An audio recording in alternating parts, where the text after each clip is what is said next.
What kind of man takes cash to destroy a stranger's night, and then realizes too late that he just wrecked his own soul? Cormac Henley asked himself that question the second he pushed open the heavy wooden doors of Luna Rosa, a fancy downtown restaurant dripping in warm amber light and quiet money. Before we continue, please tell us, where in the world are you tunning in form? We love seeing how far our stories travel. We love you to subscribe our channel for more interesting single dad stories. The kind of place where nobody checked prices because they didn't have to. Soft jazz floated through the air. Crystal glasses clinked. Everyone inside looked like they belonged. Cormac didn't.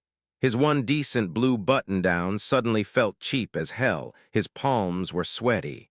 His stomach was doing flips like it knew this night was about to go sideways. Just get through it, he told himself. Be boring, be forgettable. Grab the cash, go home. $600, that was the number looping in his head. $600 meant the lights stayed on. It meant his 7-year-old daughter, Poppy, got new shoes instead of duct tape fixes. It meant one more month of breathing room. The hostess guided him through the dining room, past couples leaning close, past suits sipping expensive scotch, toward a quiet corner table. And that's when he saw her. Kyra. She was sitting alone, phone in hand, platinum blonde hair falling in soft waves, wearing a deep red dress that looked like confidence stitched into fabric. A custom cushion rested on her chair. For half a second, just one, Cormac caught something raw on her face, hope. Then she looked up. The shift was instant. Her eyes flicked over him once, sharp and fast. The hope vanished, replaced by confusion, then something colder. "You're not Evan," she said flatly. Cormac froze mid-step. "No, I'm not." She placed her phone on the table with surgical calm. "I've seen his picture. His sister showed me." Her gaze lifted, steady and unblinking. "So what's this supposed to be?" A couple nearby glanced over. Cormac's throat tightened. "I can explain," he said, already knowing how weak that sounded. Her voice sharpened. "Please do, because from where I'm sitting, this feels like a setup. Did he send you to mess with me? To humiliate the little woman who actually believed someone wanted to take her to dinner?" The word wasn't cruel. It was tired, like she'd said it before. Like she'd learned to armor herself with honesty because the world never did. Cormac's legs gave out and he dropped into the chair across from her. The smart move would have been to lie, fake a mix-up, grab the cash later, walk away clean. But the fire in her eyes stopped him cold. "There's no joke," he said quietly. "Then why are you here?" she shot back. The air felt heavy, loud. Cormac swallowed. "I was paid to come," he said. $600. Evan didn't want the date. He wanted me to sabotage it." Silence slammed down between them. Her laugh came out sharp and hollow. "Wow, at least you're honest about being trash." He flinched. "I wasn't supposed to hurt you. I was just supposed to be forgettable." She stood, grabbing her bag. "Congrats, you succeeded." Then she paused, eyes glossy but fierce. "You have no idea what it's like to be someone's punchline before you're even a person." Cormac watched her walk away, head high, shoulders tight, grace born from surviving a world not built for her. And just like that, the $600 didn't feel like money anymore. It felt like blood on his hands. And as Cormac stood alone in that glowing restaurant, one brutal thought hit him hard. This night wasn't over, it was just getting started. Because 5 days later, fate was about to throw him right back into Kara's path, this time with his daughter standing between them. 5 days later, Cormac Henley was hiding out in the Wilmington Public Library, the only place in the city where time slowed down and nobody judged how thin your wallet was. Saturday mornings belonged to him and Poppy. No matter how bad life got, this ritual stayed locked in. Poppy sat cross-legged on the rainbow carpet, nose buried in a book about sea animals. "Dad," she said without looking up. Did you know octopuses got 3 hearts? Cormac smiled despite everything. Guess they love extra hard. She considered that. Or maybe they get sad a lot and need backups. That hit way too close to home. Before he could answer, Poppy popped up and bolted toward the horse books, sneakers squeaking against the polished floor. Cormac watched her go, chest tight. 7 years old. Brave, too perceptive for her own good. She had her mom's eyes, the kind that saw magic even when the world gave you every reason not to. He wandered toward the fiction shelves, mostly just killing time. And then he saw her. Kara, jeans, cream sweater, hair pulled back loose, no makeup armor, just her. She was reading the back of a book, totally absorbed. Cormac's first instinct was to bail, grab Poppy and dip before she noticed him. He'd already embarrassed himself once. Didn't need a sequel, but cowardice had already cost him enough. "Kara," he said softly. She looked up. And just like that, the walls snapped back into place. "You," she said flatly. "I know," he replied. "I'm probably the last person you wanna see." He stayed back, hands visible, giving her space. "I come here with my daughter every Saturday. I just couldn't walk past without apologizing properly." "You already apologized," she said, cool but controlled. "I didn't do it right." She studied him. "Why'd you give the money back?" Cormac blinked. "How do you know I did?" A corner of her mouth twitched. "I didn't. I was testing a theory." Before he could ask what theory, a small voice echoed down the aisle. "Daddy." "The horse is okay?" Poppy came flying around the corner, holding a book over her head like a trophy. She skidded to a stop when she saw Kyra. "Oh, hi." "Hi," Kyra said, something soft slipping into her voice. Poppy tilted her head, studying her. "You're little like me, but grown-up little. Are you a fairy?" Cormac's soul left his body. Kyra laughed, a real laugh. "No, sweetheart, just built different." Poppy nodded, satisfied. "My daddy's built different, too. Sometimes he cries when he thinks I'm asleep." "Poppy?" "What? You said telling the truth matters." Kyra looked at Cormac differently now, not angry, curious. "Come see my horse book," Poppy announced, grabbing Kyra's hand.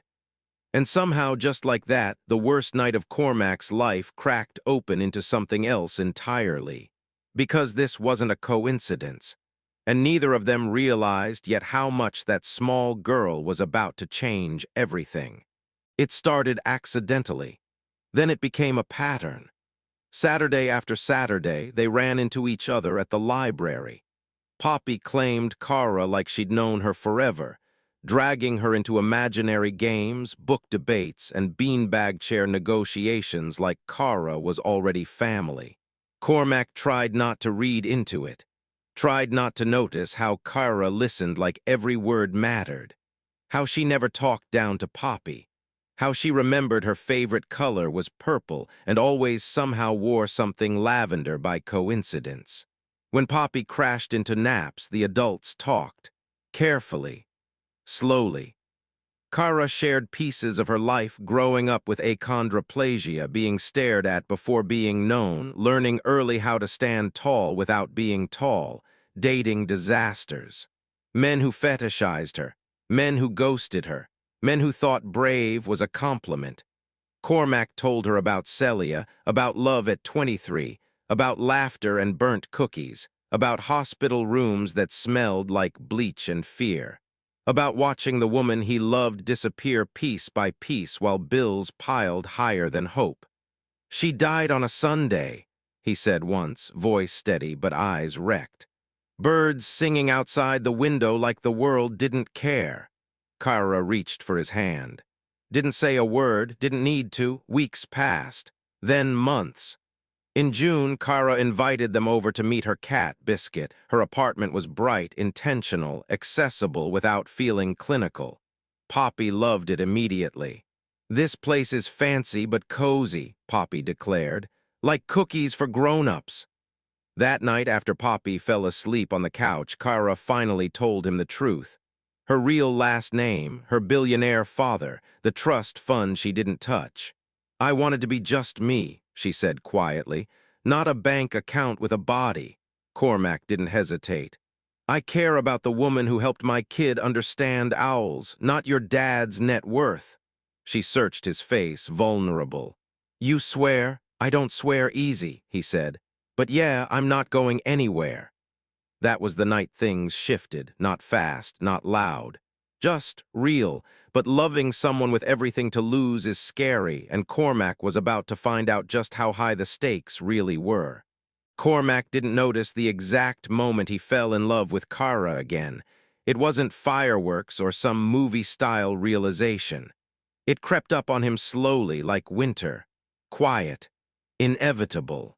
One day he just woke up and realized the idea of losing her scared him more than the idea of loving her.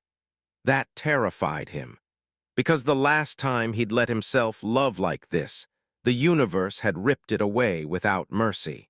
Cormac sat on the edge of his bed that night, staring at the cracked ceiling of his apartment while Poppy slept down the hall. The city hummed outside. Sirens, wind, life going on like nothing was wrong. He pressed a hand to his chest. Don't screw this up, he told himself. Don't ruin the one good thing, but fear doesn't listen to logic. Kara never pushed. That was the thing. She didn't demand answers or labels or timelines. She just showed up every Saturday. Some weeknights, rain or shine. When Poppy had a fever, Kara arrived with soup and ginger ale before Cormac even asked. When Cormac had a bad day at work, she listened without trying to fix him. That kind of patience messes with a man. One Saturday afternoon, after Poppy had finally passed out in a beanbag chair at the library, Kara leaned back against the bookshelf and sighed. She wore me out, Kara said, smiling. Cormac chuckled. She does that. They sat in silence for a moment, comfortable, dangerous. Can I ask you something? Kara said carefully. Cormac's shoulders tightened. Yeah. Are you scared of me? The question hit him square in the chest. No, he said too fast. She raised an eyebrow. That wasn't convincing. Cormac ran a hand through his hair. I'm not scared of you, I'm scared of losing you. Kara didn't speak right away. She stepped closer, just enough that he could feel her presence without being overwhelmed. You know, she said quietly, I'm scared too. That surprised him. Of what? Of believing again, of letting someone matter. Of trusting that I won't end up feeling stupid for hoping. Cormac exhaled.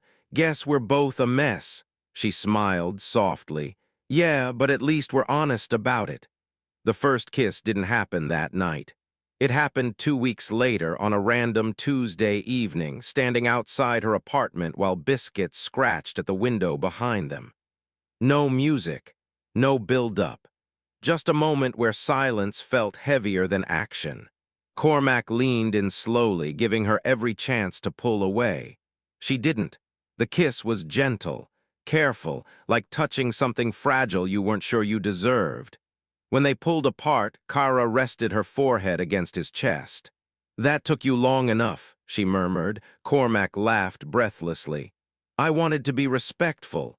You can be respectful and still kiss me, she shot back. But happiness has a way of inviting reality to crash the party. 2 days later, Kara said the words that made Cormac's stomach drop. My dad wants to meet you. Because meeting Kara's father wasn't just dinner. It was a test that could blow up everything they'd built. Cormac had met intimidating men before. Foremen, managers, hospital administrators who spoke in calm voices while destroying lives with paperwork. But Lawson Hayes was different. The Hayes estate sat behind wrought iron gates like it had secrets. The house didn't feel like a home, it felt like a statement. Cormac parked his 10-year-old Honda and sat there for a full minute, hands gripping the steering wheel. You ready? Kara asked gently. Cormac swallowed.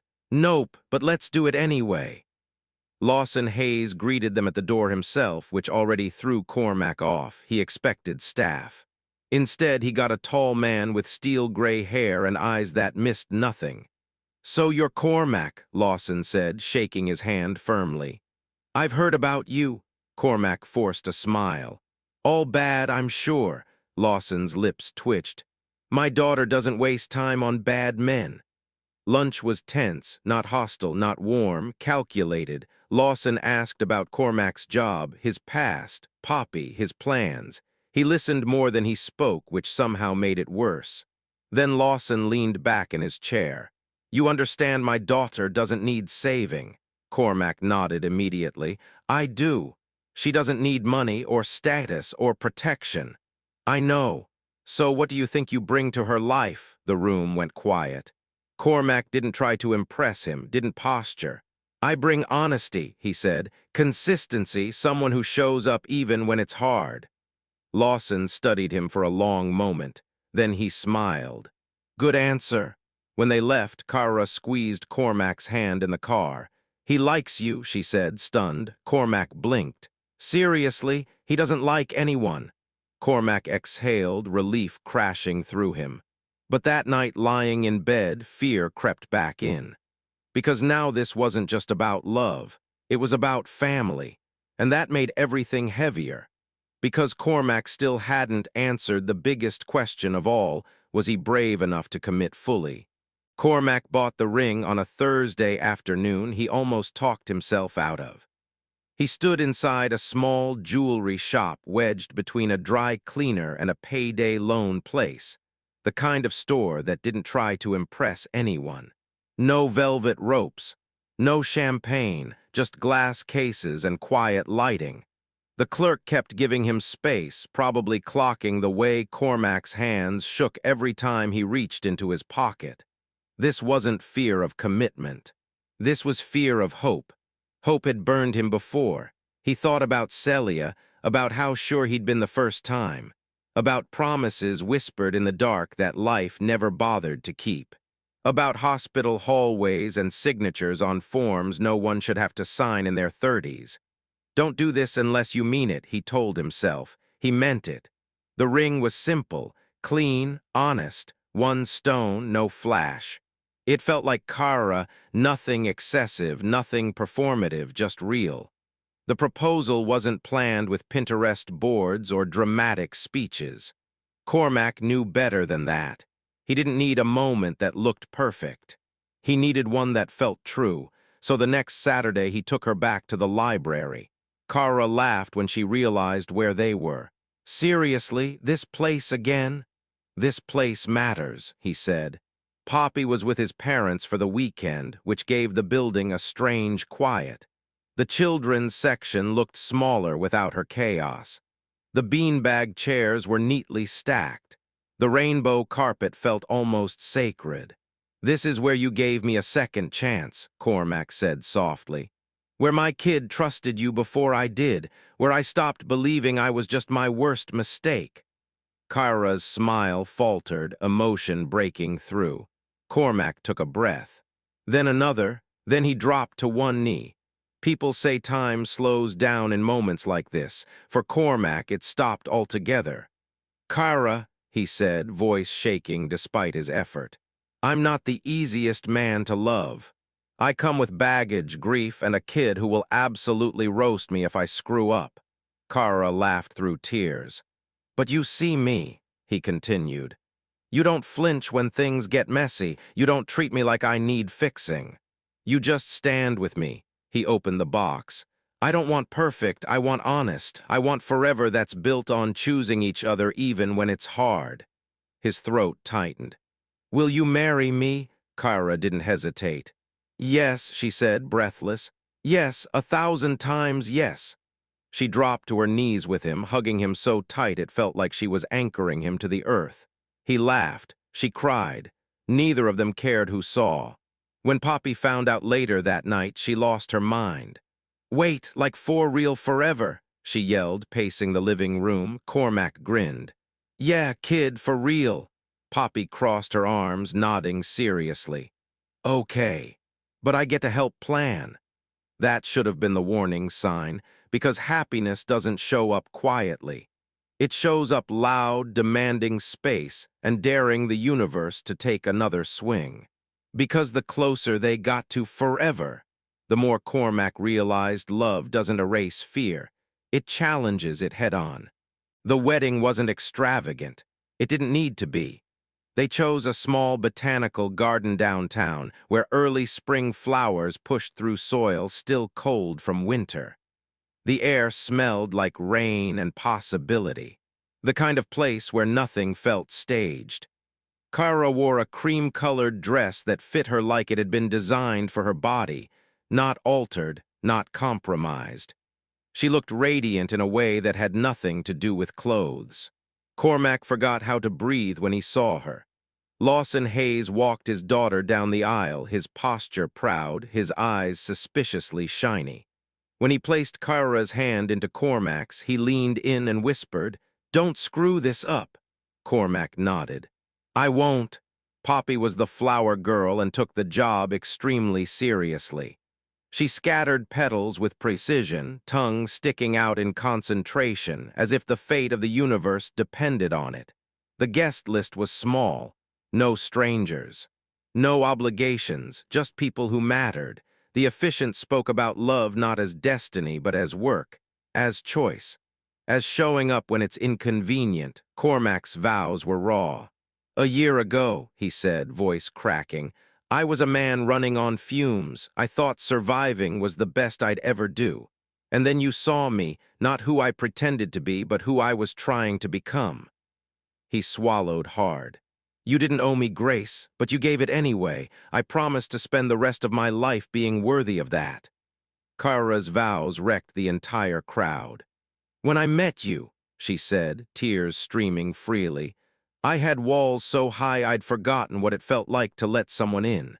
You didn't knock them down. You waited until I was ready to open the door." Cormac cried openly. He didn't even care. When they kissed, Poppy cheered like it was the championship game. At the reception, laughter replaced nerves. Lawson gave a toast that surprised everyone with its warmth. Poppy gave one too, standing on a chair. "I knew they were in love before they did," she announced. "They were just being weird about it." The room lost it. Later, when the music softened and the lights dimmed, Cormac stood on the patio holding Kara, watching the city glow. "I'm scared," he admitted quietly. "Me too," she said, "but I'm not going anywhere." That was the promise. Not perfection, presence. But marriage wasn't the end of the story. It was the beginning of learning how to protect what they'd built. Life didn't magically become easy after the wedding. Bills still came. Poppy still had meltdowns.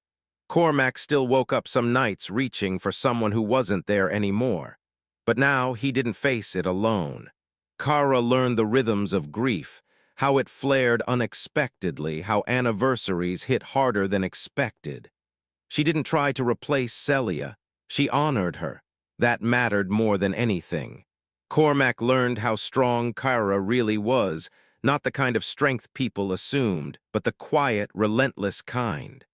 The kind that kept choosing kindness in a world that hadn't always returned it. They argued sometimes. About parenting, about money, about stupid things like where to keep the cereal, but they fought fair, they listened, they stayed. Poppy thrived. She called Kara Miss Kara at first, then dropped the miss without realizing it. One night she asked quietly, "Is it okay if I call you Mom sometimes?" Kara cried so hard she had to sit down. Cormac watched it all with a chest so full it hurt. One evening, standing on their balcony as the sun dipped below the skyline, Cormac thought about that night at the restaurant, about desperation, about shame. "I almost ruined everything," he said softly. Kara shook her head. "No. You faced it. That's what changed everything." Inside, Poppy danced with Biscuit, spinning in her purple dress, laughing like the world was safe. Cormac realized something then. This wasn't a fairy tale. It was better. It was real. And it was theirs. Because sometimes redemption doesn't arrive as forgiveness. It arrives as a life rebuilt, one honest choice at a time. If this story touched your heart, don't forget to subscribe and return to our channel for more life-changing, emotional, and heartwarming stories.